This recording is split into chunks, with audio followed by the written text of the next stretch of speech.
Pocos acontecimientos en la historia de la humanidad llevan consigo tanto misterio como aquellos 3 días en que Jesús permaneció entre la cruz y la resurrección. Para los hombres, parecía el silencio de la derrota, pero en el mundo invisible se trataba del mayor movimiento espiritual que jamás había ocurrido. Mientras el cuerpo del Maestro reposaba en el sepulcro frío, su espíritu descendía a las profundidades, abriendo caminos que nunca antes habían sido tocados. Lo que realmente sucedió en ese intervalo es tema de siglos de reflexiones, debates e interpretaciones. La Biblia, en fragmentos poderosos, nos revela que Cristo descendió a las regiones más bajas de la tierra, proclamó la victoria y liberó a los que aguardaban en el cautiverio de la muerte. Todo comenzó en el instante en que Jesús, tras horas de dolor en la cruz, entregó su espíritu al Padre. El evangelista Lucas registra las palabras: «Padre, en tus manos encomiendo mi espíritu». Para los soldados parecía apenas el último suspiro de un condenado. Para los líderes religiosos era el fin de un estorbo. Para los discípulos, el colapso de las esperanzas. Pero en el plano invisible era el inicio de una marcha triunfal. La entrega voluntaria de Cristo no fue una derrota, sino el primer paso de una travesía que cambiaría el destino de la humanidad. Mateo describe lo que ocurrió inmediatamente tras su muerte. El velo del templo se rasgó de arriba a abajo, la tierra tembló, las rocas se partieron, los sepulcros se abrieron. Nada semejante había ocurrido antes. Era como si la creación entera reaccionara al sacrificio del Hijo de Dios. Pero mientras señales visibles conmovían la tierra, algo aún más profundo acontecía en el mundo espiritual. El Mesías caminaba hacia el corazón del Seol, el lugar de los muertos, para cumplir antiguas profecías. El concepto hebraico del Seol es central para comprender este misterio. No se trataba solo de una tumba, sino de una realidad espiritual a donde iban los que morían. Jesús mismo había descrito su estructura en la parábola del rico y Lázaro. De un lado estaba el seno de Abraham, lugar de consuelo para los justos que aguardaban el cumplimiento de la promesa. Del otro, un espacio de tormento, reservado a los impíos, separado por un gran abismo. Esta división mostraba que antes de la cruz, incluso los santos no tenían acceso directo a la presencia de Dios. Ellos reposaban en expectativa, aguardando el día en que la redención definitiva fuera realizada. Fue precisamente hacia ese escenario que Jesús descendió. No fue como prisionero, sino como portador de la victoria. Su misión no terminaba en la cruz, sino que se extendía al dominio de la muerte.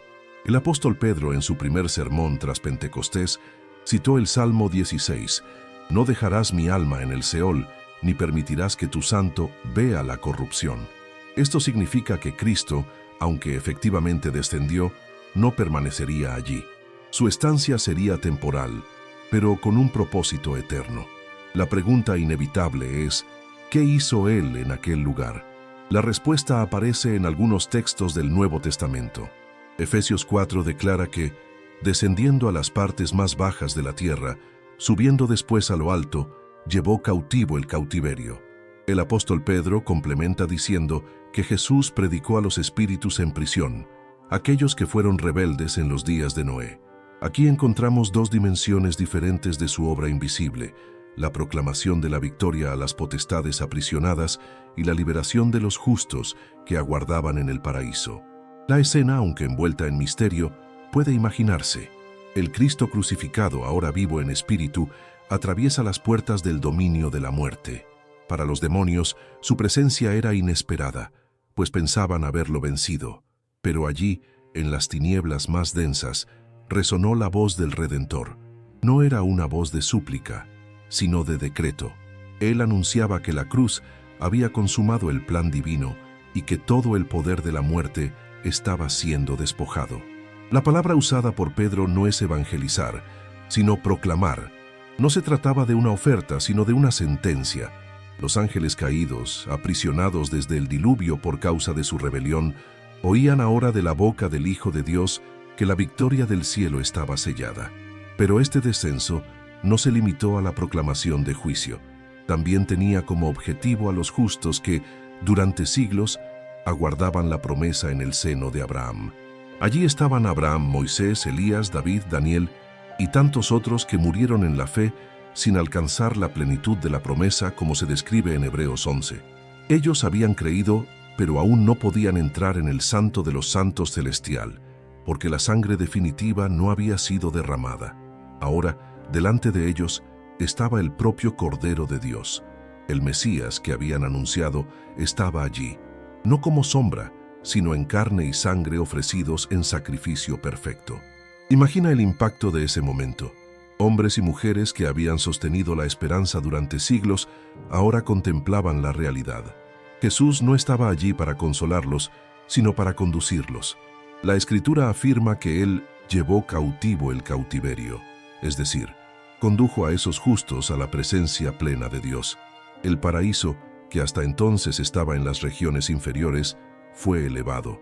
La morada definitiva de los santos pasó a ser junto al Señor. Pablo, escribiendo a los filipenses, deja esto claro al decir que partir y estar con Cristo es incomparablemente mejor. Desde la victoria de la cruz, los que mueren en el Señor no descienden más al seno de Abraham, sino que entran directamente al cielo. Sin embargo, el punto culminante de este proceso fue la conquista de las llaves de la muerte y del infierno. El libro de Apocalipsis registra las palabras de Jesús resucitado. Estuve muerto, pero he aquí que estoy vivo por los siglos de los siglos y tengo las llaves de la muerte y del Hades. Las llaves representan autoridad. La muerte, que antes reinaba sobre todos, ahora estaba bajo el dominio de Cristo. Satanás había construido su imperio sobre el miedo y la esclavitud, pero ese dominio fue quebrantado. Hebreos 2 declara que por la muerte, Jesús destruyó a aquel que tenía el poder de la muerte, es decir, al diablo, y liberó a los que estaban esclavizados por el miedo. Este despojo de los principados y potestades se describe en Colosenses 2:15. Pablo afirma que Jesús los expuso públicamente, triunfando sobre ellos en la cruz. Lo que parecía una derrota era, en realidad, un desfile triunfal.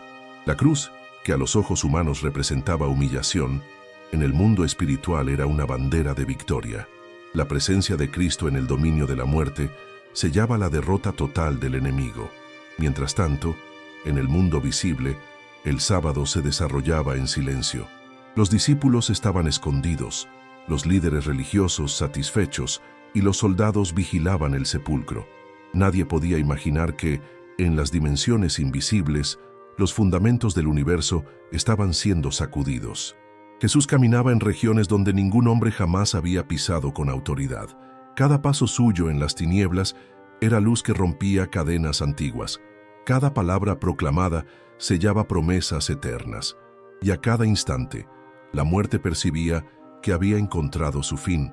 Así comprendemos que los 3 días entre la cruz y la resurrección no fueron un vacío, sino plenitud.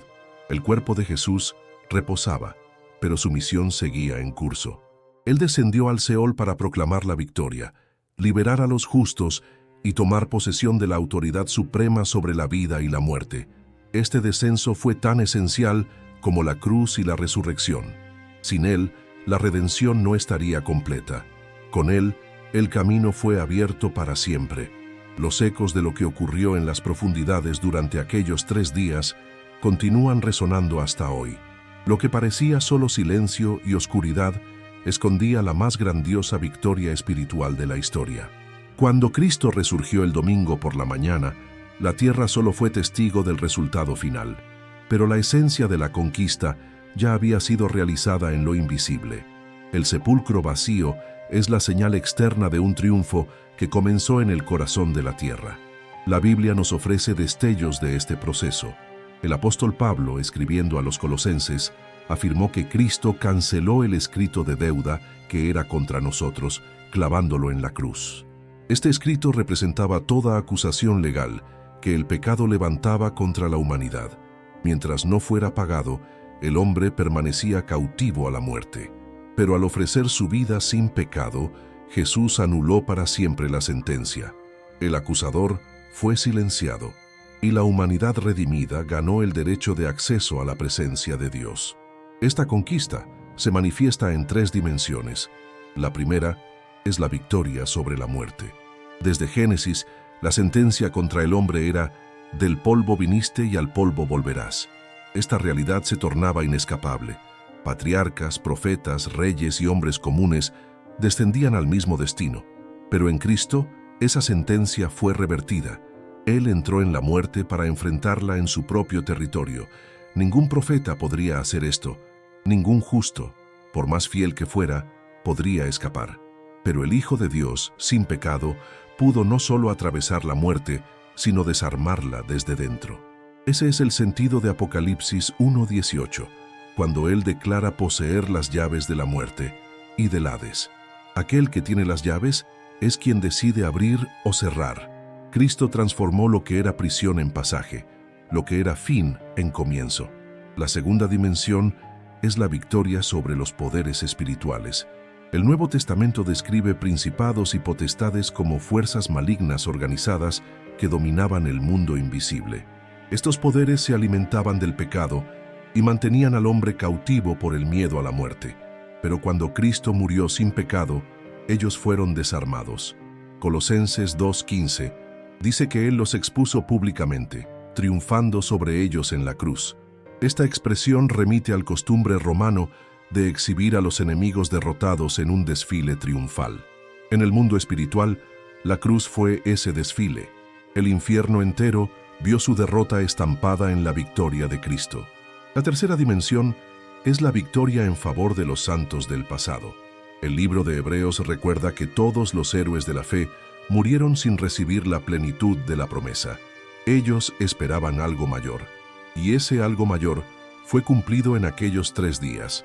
El gran éxodo espiritual ocurrió cuando Jesús condujo a los justos del seno de Abraham a la presencia definitiva de Dios. Efesios 4:8 describe este cortejo invisible. Llevó cautivo el cautiverio y dio dones a los hombres. La imagen es la de un libertador conduciendo a exprisioneros en triunfo. Aquellos que aguardaban en expectativa finalmente entraron en el cielo. El paraíso dejó de ser un lugar en las profundidades y se convirtió en la presencia inmediata del Señor. Este movimiento es confirmado por un detalle extraordinario en Mateo 27:52-53. El evangelista afirma que, tras la muerte de Jesús, los sepulcros se abrieron y muchos santos que habían muerto resucitaron y aparecieron a muchos en Jerusalén. Poco se habla de este texto, pero revela algo poderoso. La muerte de Cristo no solo afectó el mundo invisible, sino que tuvo reflejos visibles en la tierra. Era como si la frontera entre la muerte y la vida hubiera sido rasgada, anticipando el poder de la resurrección. Aquellos santos se convirtieron en testigos de que algo definitivo había ocurrido en el mundo espiritual. Lo que pasó en las tinieblas resuena también en la proclamación a los espíritus en prisión. El apóstol Pedro menciona que Cristo, vivo en el Espíritu, predicó a esos seres rebeldes que fueron desobedientes en los días de Noé. Textos como Judas 6:2, Pedro 2:4 describen a ángeles caídos que abandonaron su morada y fueron aprisionados en cadenas de tinieblas hasta el juicio. Ellos no estaban junto a los hombres, sino en un nivel más profundo, reservado para los que sobrepasaron límites cósmicos. Al descender, Jesús no los liberó. Al contrario, proclamó su derrota definitiva. Aquellos que pensaron interrumpir el plan divino supieron que su condenación era cierta y que la victoria de Cristo era irreversible. Fue una proclamación de soberanía, no de gracia. Esta proclamación resuena como el cumplimiento de una profecía antigua. En Génesis 3:15, Dios prometió que la simiente de la mujer aplastaría la cabeza de la serpiente. Durante siglos, los poderes de las tinieblas intentaron impedir este cumplimiento. Intentaron corromper a la humanidad, intentaron destruir a Israel, intentaron matar al Mesías antes de tiempo, pero cuando Jesús descendió al abismo, anunció que la promesa estaba consumada. La cabeza de la serpiente había sido aplastada, y ninguna estrategia podría revertir el plan divino. Lo que comenzó en el Edén terminaba en el corazón de la tierra, con Cristo proclamando la victoria, donde antes solo reinaba la oscuridad. Pero tal vez el aspecto más grandioso de este descenso sea el significado personal para cada creyente, porque lo que Jesús hizo en aquellos 3 días no fue solo un acto cósmico, fue también una garantía de que la muerte no tiene más la última palabra sobre los que creen. Pablo escribe en 1 Corintios 15 que la muerte fue tragada por la victoria. ¿Dónde está, oh muerte, tu aguijón? ¿Dónde está, oh infierno, tu victoria? Esta pregunta no es poética, es una declaración. El aguijón de la muerte era el pecado, y el poder del pecado era la ley. Pero Cristo cumplió la ley y venció el pecado. ¿Qué le quedaba a la muerte sino rendirse? El aguijón fue quebrado, y el infierno perdió el derecho de reclamar a los que están en Cristo. La esperanza cristiana se fundamenta en esta verdad. Si Cristo solo hubiera muerto, nuestra fe sería inútil. Si solo hubiera resucitado sin descender a las profundidades, la redención estaría incompleta. Pero Él hizo ambos. Murió, descendió, proclamó, liberó y resucitó. Esta secuencia es la garantía de que la salvación es plena. No hay abismo tan profundo que Él no haya atravesado. No hay prisión tan cerrada que Él no haya abierto. No hay enemigo tan poderoso que Él no haya derrotado. El Evangelio no es solo una promesa futura, es una realidad conquistada. La narrativa alcanza su clímax cuando Cristo, tras tomar las llaves de la muerte y liberar a los cautivos, se prepara para ascender. Hebreos 9:12 describe este momento. No por sangre de machos cabríos y becerros, sino por su propia sangre, entró una vez en el Santo de los Santos, habiendo obtenido eterna redención. Él no solo venció en el abismo, sino que presentó su victoria ante el trono eterno. La sangre derramada en la cruz fue llevada al santuario celestial, sellando el pacto definitivo. El Hijo se presentó ante el Padre como sumo sacerdote y como sacrificio perfecto. Lo que los rituales del templo solo simbolizaban ahora era una realidad eterna. Mientras tanto, en la tierra, los guardias aún vigilaban el sepulcro. Los discípulos aún lloraban. Las mujeres aún preparaban perfumes para ungir el cuerpo. Nadie sabía que la historia ya había cambiado. La resurrección, que ocurriría en la madrugada del tercer día, sería solo la confirmación visible de lo que ya estaba consumado. El Cristo que saldría del sepulcro no estaba comenzando a vencer, sino revelando una victoria ya completa. Este es el misterio que muchas veces se olvida. La cruz es celebrada, el sepulcro vacío es recordado, pero los 3 días en las profundidades permanecen poco comprendidos. Sin embargo, es en ese silencio donde se esconde la clave de la esperanza cristiana.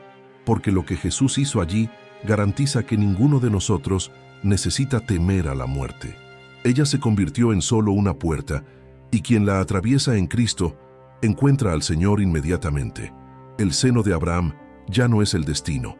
El paraíso ya no está en las profundidades. El cielo está abierto, y el camino es directo. Este es también el motivo por el cual el apóstol Pablo podía decir: partir y estar con Cristo es mucho mejor. Él sabía que no había más espera, no había más limbo, no había más separación. El velo fue rasgado, el abismo vencido, la muerte derrotada. Cristo es Señor en todas las dimensiones. Cielos, tierra y debajo de la tierra se inclinan ante su nombre. Filipenses 2 declara que Dios lo exaltó soberanamente y le dio el nombre sobre todo nombre, para que en el nombre de Jesús se doble toda rodilla. Esta exaltación es fruto no solo de la cruz o de la resurrección, sino también del descenso. Él estuvo en todos los lugares, venció en todos los territorios y ahora reina sobre todos. Así, cuando celebramos la Pascua, necesitamos recordar que no fue solo un domingo por la mañana, fue también un viernes de entrega y un sábado de silencio lleno de movimiento invisible. La victoria comenzó cuando Él entregó el Espíritu, continuó cuando caminó por las sombras, avanzó cuando liberó a los cautivos y culminó cuando salió del sepulcro.